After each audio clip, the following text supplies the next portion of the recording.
ज्या सुखा कारणे देव वेडावला, वैकुंठ सोडूनी दारी माझ्याला.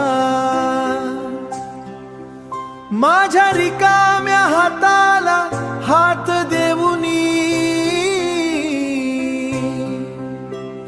रडताना कुशीत घेऊन शांत बसला. आई गेल्यावर घरही मुक झालं. भिंतींनी सुद्धा रडणं माझं ऐकलं. जगाच्या बाजात मी हरवून गेलो. तेव्हा बाळा म्हणतात देव धावत आला.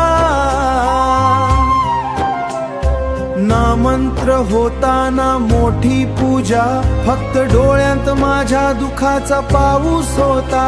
त्या अश्रूंच्या ओंजळीला स्पर्श करून देवही माझ्या संगे रात्रभर रडला.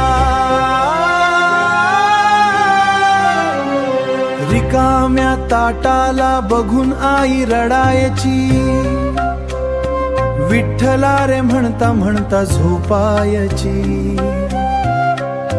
त्या भुकेल्या घरात एक दिवस अचानक भाकरी बनून देवस अचानक. भाकरी बनून देवच समोर आला.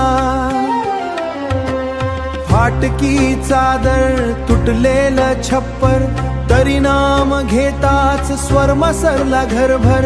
सुखासाठी नाही दारी कायम राहिला. लोकांना देव कुठे दिसतो, मी म्हटलं अश्रूमध्ये विठ्ठल भेटतो.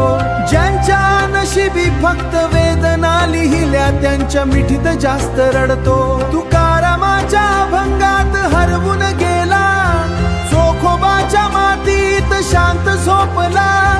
भक्ताच्या एका हाके करिता वैकुंठ सोडून देव वेडावला.